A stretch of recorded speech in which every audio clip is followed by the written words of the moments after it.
आज हम लोग वक्फ बोर्ड पे पीसफुल प्रोटेस्ट कर रहे हैं। उसका रीज़न ये है, एलबी नगर आटो नगर में 51 एकड़ 17 गुंडास लैंड है वक्फ बोर्ड की, जिसका गज़ीट में रिकॉर्ड है। ये गज़ीट में रिकॉर्ड देख सकते हैं आप, सर्वे नंबर के साथ मौजूद है। 51 एकड़ 17 गुंटास लैंड में से सिर्फ 1.5 से 2 एकड़ लैंड अभी बाकी है।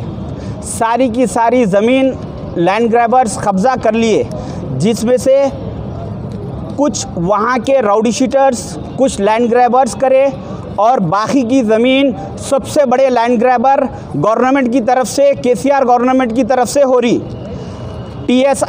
TSIIC एक गवर्नमेंट का डिपार्टमेंट है, वो डिपार्टमेंट उस ज़मीन पे कब्ज़े पे अभी फ़िलवक्त मौजूद है, और वो लोग वहाँ पर आज कंस्ट्रक्शन कर रहे हैं। 2 दिन से कंस्ट्रक्शन कर रहे हैं, और उन लोग वहाँ पे CRPF को और पुलिस को फुल सिक्योरिटी आसपास के पूरे रोड्स ब्लॉक करके इतना खौफ से उन लोग काम करा रहे हैं। CRPF को अगर इसमें गवर्नमेंट इन्वॉल्व नहीं है तो CRPF बग़ैर गवर्नमेंट के इन्वॉल्वमेंट के नहीं आती। तो उनको इतना डर है, अगर उनकी खुद की ज़मीन होती तो उन लोग सीधा सीधा काम कराते।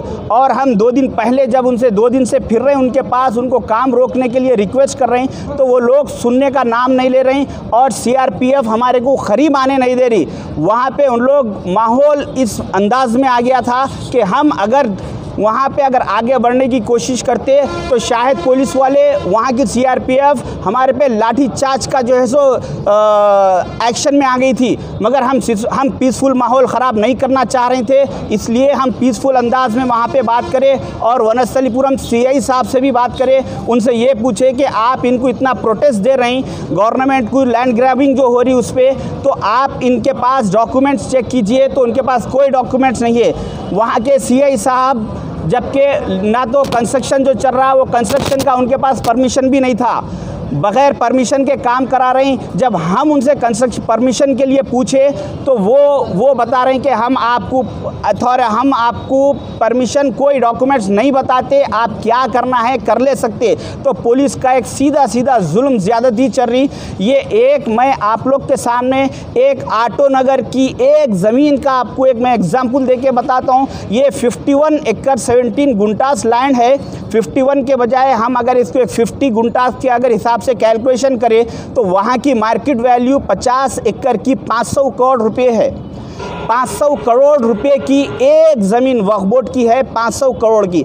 अगर हम इसको वक्फ बोर्ड, अगर जुडिशल पावर होता और वक्फ बोर्ड इसको सही यूटिलाइज़ करता, आज हमारी कौम बद से बदतर हालत पे है, गरीबी में आखिरी दर्जे में है। दलित से हिंदुस्तान के हर ज़ात से सबसे कमज़ोर मुसलमान है। उसकी वजह यह है कि वक्फ बोर्ड पे वक्फ बोर्ड का सही यूटिलाइज़ नहीं हुआ। अगर ये 50 एकड़ ज़मीन 500 करोड़ की वैल्यूबल ज़मीन को अगर सही तरीके से अगर हम इसको यूज़ करें, अगर इस 500 करोड़ का अगर इनकम लगाए, एग्जाम्पल मिसाल के तौर पे 1%, तो 5 करोड़ रुपए इसके मंथली इनकम होता। 5 करोड़ रुपए में से अगर हम एक फैमिली को 5,000 रुपये अगर किसी गरीब फैमिली को एजुकेशन के लिए देंगे, तो एक फैमिली को 5,000 देंगे तो 100 फैमिली के लिए 5 लाख रुपए होते, और 1,000 फैमिली के लिए 5 करोड़ रुपए होते। तो अगर एक वक्फ बोर्ड की ये एक ज़मीन को अगर वक्फ बोर्ड सही यूटिलाइज़ करके अगर इसको सही तरीके से इस्तेमाल करा, तो मुसलमानों के 1,000 फैमिली एजुकेटेड, वेल एजुकेटेड होते। तो ऐसे 1,000 ज़मीना है, 1,000 ज़मीनों की बर्बादी हो रही। ये वक्फ बोर्ड को CM साहब 2013 से झूठे वादों पे आ रहे हैं कि हम जुडिशल पावर देंगे, जो कि इलेक्शन से पहले उन्होंने वादा करे, फिर इलेक्शन जीतने के बाद उसको डस्टबिन में डाल दिए। फिर 2018 के इलेक्शन से पहले 17 नवंबर 2017 को फिर उन्होंने असेंबली में जो है सो मुसलमानों को धोखा देने का फिर एक बार जुडिशल पावर का वादा करे। फिर जब इलेक्शन जीत गए, फिर अब उसको डस्टबिन में डाल दिए। फिर अब GHMC इलेक्शन आ रहा तो असेंबली में तमाम तमाशे कर रहे हैं ठहर के, असेंबली में बोल रहे हैं कि हम वक्फ बोर्ड को ऐसा पावर देंगे, वक्फ बोर्ड को सेफ करेंगे, फलां करेंगे। ये सब इलेक्शन जीतने के फॉर्मूले हैं। जिस दिन आज से एक हफ्ता पहले असेंबली में ये ठहर के जब वक्फ बोर्ड की 1 इंच ज़मीन कब्जा नहीं होगी बोल रहे हैं, तो उसी वक्त उन्हीं के एरिए एलबी नगर एमएलए उनके एरिए में टीआरएस के एमएलए की मौजूदगी में वहाँ पर 50 एकड़ ज़मीन कब्जा हो रही। जिस दिन सीएम साहब, ये हमारी एक तमाशा देखिए हमारी कौम के साथ कैसा हो रहा।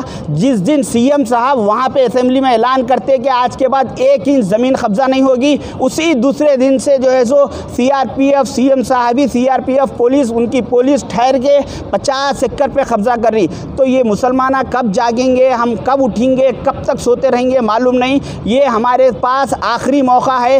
ये आज से 10-15 दिन पहले इंडोमेंट के केस में इंडोमेंट बगैर किसी जज के, बगैर जुडिशल कोर्ट के, इंडोमेंट को इतनी अथॉरिटी है कि वो खुद एक ऑर्डर इशू करने के बाद कलेक्टर, एमआरओ सब जाकर वो इंडोमेंट की प्रॉपर्टी है बोल के उसमें से घर में से सामान पूरा निकाल के फेंक डाले, जबकि वहाँ पे सब रह रहे बच्चों को, लेडीज़ को, सबको निकाल के टोली चौकी के आसपास के एरिया में ये वाक़या हुआ।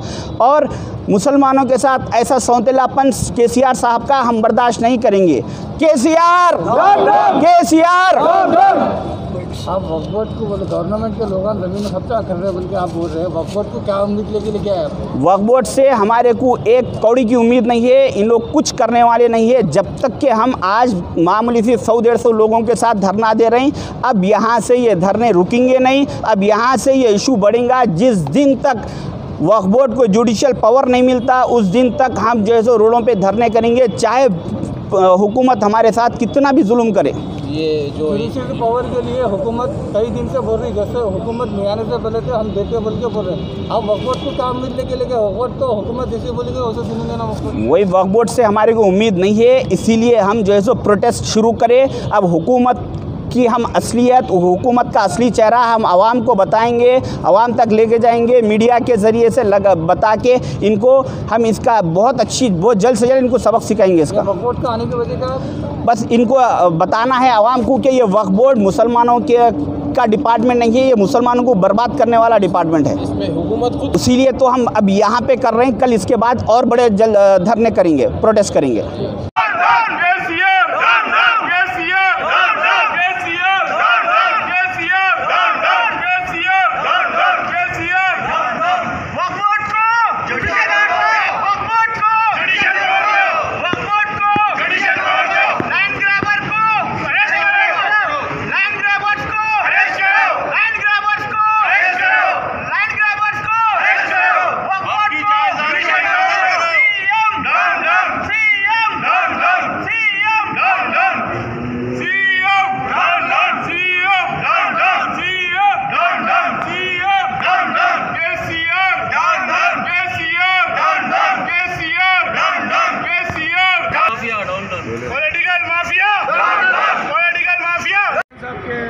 असिस्टेंट बता रहे थे कि चेयरमैन साहब मिलना नहीं चाह रहे किसी से। अभी यहाँ पे जितने प्रोटेस्ट के लिए बैठे हुए आके लोग किसी से मिलना नहीं चाह रहे।